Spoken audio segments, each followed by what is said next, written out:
Last 2 years, he's talked to winners, joked with them, traded stories with them, and just generally carried on in a manner that made all of us proud to be associated with him.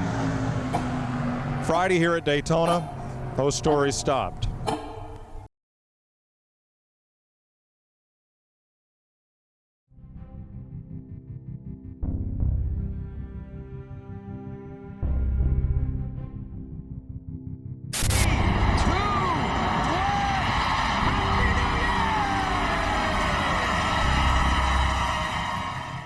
It's 2013, and the Gen 6 car is being introduced to the world with mixed reviews from drivers and teams.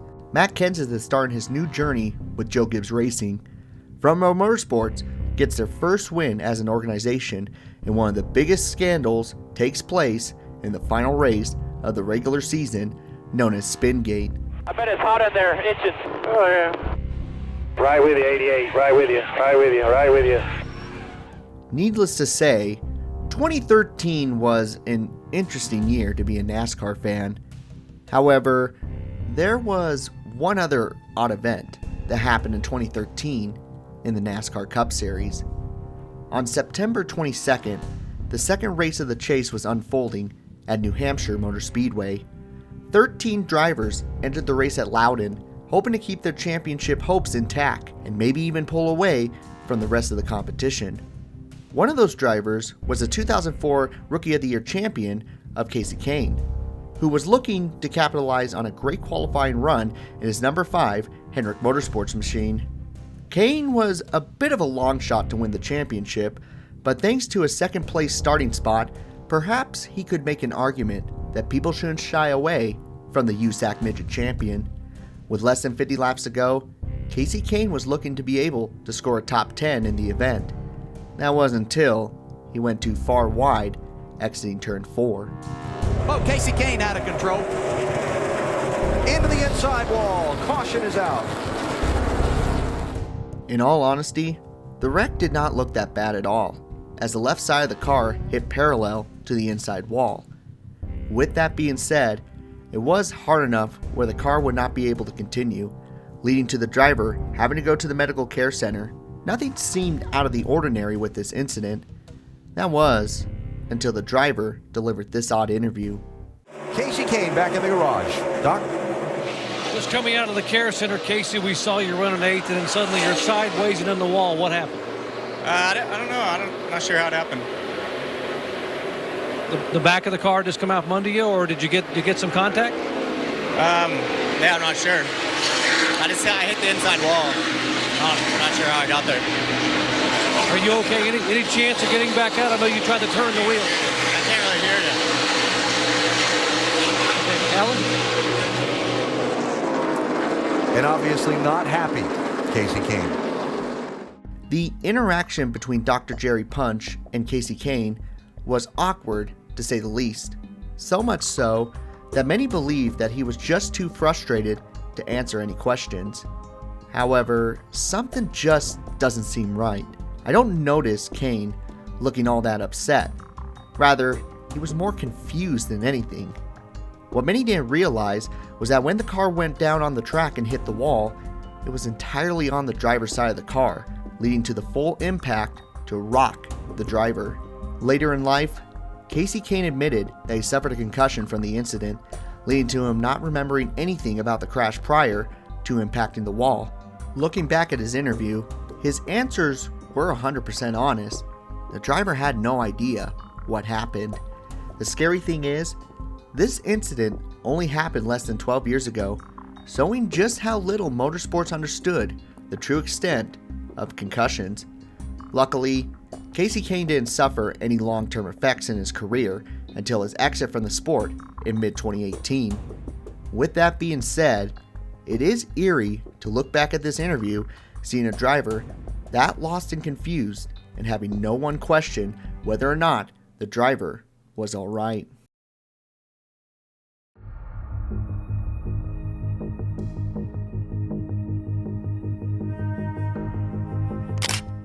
One of the most helpless feelings a driver can experience is being stopped on the track and seeing another car barreling at them at full speed. In the best case scenario, the approaching car will swerve and clip the quarter panel of the stalled car. Worst case scenario, the car will run into the driver compartment at full speed. This is known as a T-bone, and it's one of the more terrifying crashes that a driver can experience. In part 4, we saw arguably one of the worst T-bone incidents in a charity race with Larry Pearson. The incident left Pearson with multiple injuries requiring surgery, but thankfully, he was alive. As I watched this incident over and over, I was extremely grateful that a crash of this magnitude didn't happen a few decades back, as there would be no chance that a driver involved could walk away. That was when I was told about an incident that happened in 1976. September 5th, the 22nd race of the 76 season took place at the iconic Lady in Black, better known as Darlington Raceway. Many legends partook in the 1976 Southern 500, including David Pearson, Richard Petty, Darrell Waltrip, Bobby Allison, and Cal Yarborough, just to name a few. But in today's story, we are going to focus on a driver that only raced in the series for a couple of seasons. Skip Manning is a driver born and raised in the Louisiana region, and even though he only ran in the series between 1975 to 1979, he was able to win the Rookie of the Year over the likes of other racing legends, Bill Elliott, and even Neil Bonnett. By the Southern 500, it appeared that Manning had the Rookie of the Year award secured.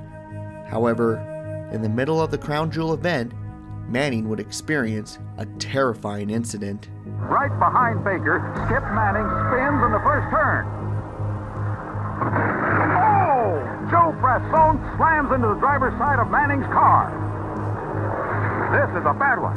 Well, they were going very fast even under the yellow, but that driver was hit right in the driver's seat, more or less. It's what they call down here is T-boning, and I'm afraid this could be a very serious accident. They must have been doing well over 100 miles an hour when that impact came round.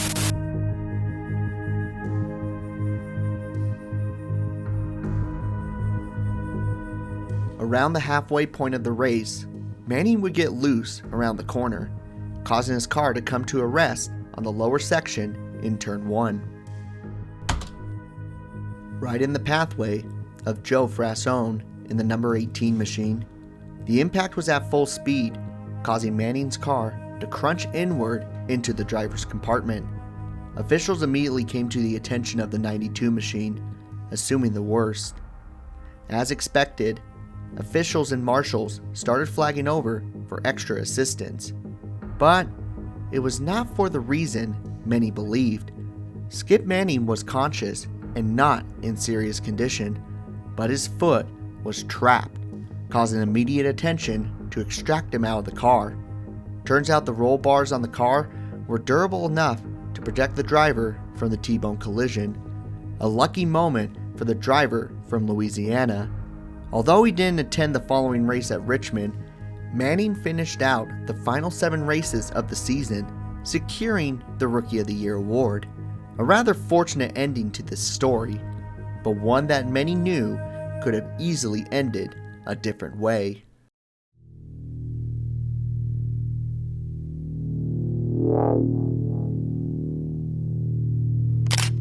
In part 7 of this series, we discussed the shocking incident that involved Philip Ross in the Sportsman series, a crash where we saw the car ignite after making impact to the inside pit wall.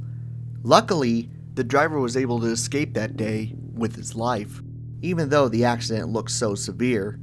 The Sportsman division was constantly plagued with terrible accidents in its time, as the cars were very affordable, but so much so that safety was pretty minimal when it came to the cars. It also didn't help that this was an entry-level division, meaning drivers were fairly inexperienced behind the wheel. Needless to say, Philip was a lucky man that day in 1991, and the Sportsman division left Charlotte Motor Speedway with 0 fatalities that season. But the same couldn't be said the following year at the track in 1992. On Friday, May 15th of the 92 season, a qualifying race took place for the sportsman race to run in the 150-mile main event. Gary Batson, a restaurant owner from South Carolina, was one of those drivers looking to make it into the main show in order to live his dream as a race car driver. Optimism was high for the grateful driver as he was given the opportunity by Lawrence Ledford, who let Gary Batson drive the car that was coincidentally previously owned by Philip Ross, the same driver from that fiery crash. Some would say that it could be bad juju to purchase a car with unfortunate luck, but Batson was more than likely not seeing it from that perspective. He saw it as his dream to race at a 1.5 mile speedway. At first, it looked to be coming true for the South Carolina native, but by lap number 4 of the qualifying race, Gary Batson entered every driver's worst nightmare.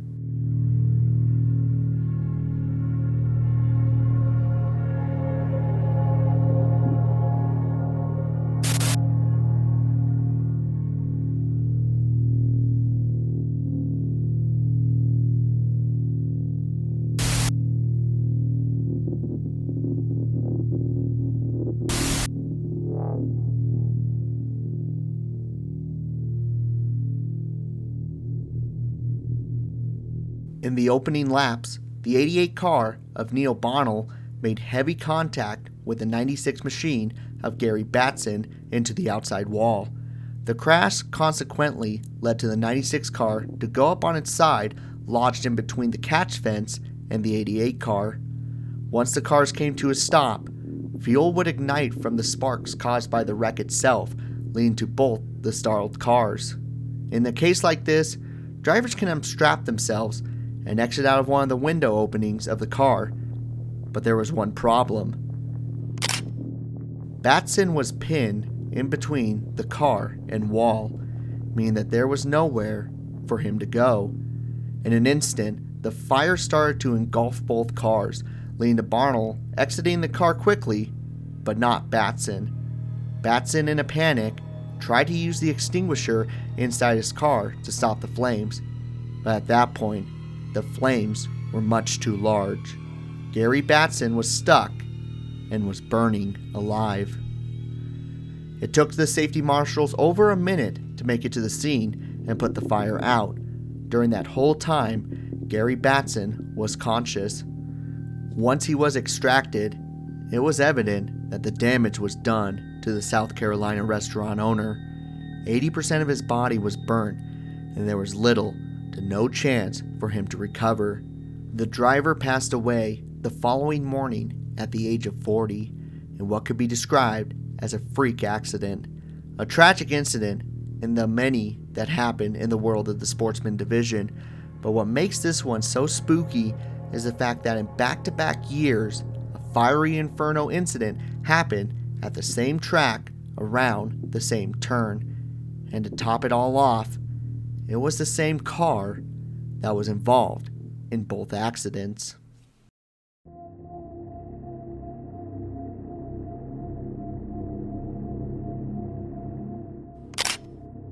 If you are an avid watcher of NASCAR history on YouTube, then the chances are that you know that one of the most infamous Daytona 500s happened in 1994.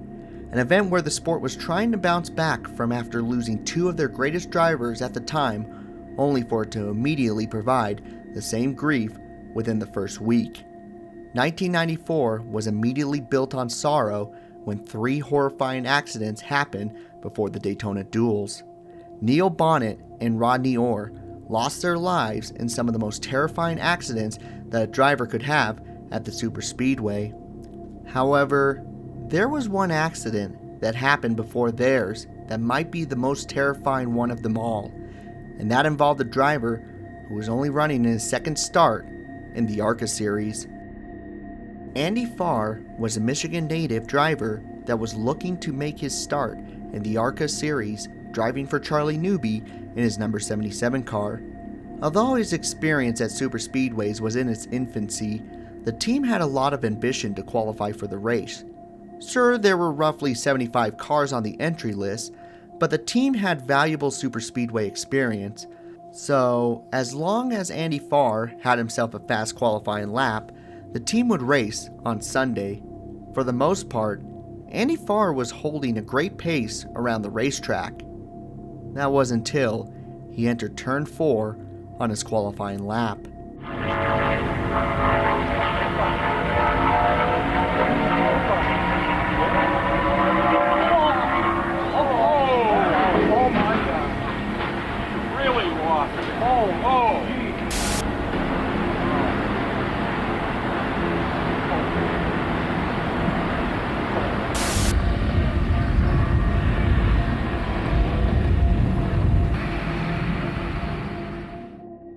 While completing his second lap, Andy Farr's number 77 car broke loose while going around the corners of turn 3 and 4. As Andy Farr started to slide down the racetrack, Andy locked the car left and hit the brakes like he was supposed to do. However, his rear scraped the bottom of the track, causing the car to shoot to the right once it hit the apron. At this point, Andy Farr and his 77 car were along for the ride. Within less than a second, Andy Farr rammed into the outside wall with so much momentum that the whole front of the car sheared off, breaking the concrete wall. The scene looked grim, to say the least, and safety marshals were arriving onto the scene expecting the worst. As the marshals came to the attention of Andy Farr, they were beyond shocked to see that the driver was not only alive, but attempting to climb out of the car. All in all, the driver only suffered a cracked sternum, a relatively minor injury compared to how gruesome the crash looked on the replays. It turns out what saved the driver was the fact that the car slammed into the wall at an angle, causing the driver to not receive the full impact of the scary incident, as well as this: a safety belt for the sternum. This particular strap is what saved Andy Farr from suffering any worse injuries and was innovated by none other than the NASCAR legend himself, Neil Bonnett. Andy Farr stayed at the Halifax Medical Center for the following 2 days. However, he wanted to return to the racetrack due to the fact that he wanted to say thank you to Neil Bonnett for creating the one thing that saved his life. Andy Farr knew that the veteran was returning to the sport that year, driving the number 51 Country Time machine sporadically for the 1994 season, starting at Daytona. Farr came to the track in good spirits, only having to worry about laughing and breathing too hard due to the injury. He just wanted to speak to the man that indirectly saved his life. There was only one issue though. Neil was already dead. Neil crashed his number 51 car in a practice session at turn number 4, eerily the same spot where Andy Farr lost control of his car. The difference being that Neil crashed into the wall head on and not at an angle like Andy. Because of this, Neil Bonnett received the full force of the crash and had no chance of surviving, taking another legend away from the sport in such a cruel way. Andy Farr was never able to thank Neil Bonnett for saving his life. As bleak as the situation was, many say that Neil Bonnett left this planet doing what he loved, racing at NASCAR's top division. And in the last 24 hours of his life, he got to do that one last time. But even more amazing, he was able to save Andy Farr from the same fate as his in a crash that was one of the worst looking in racing history.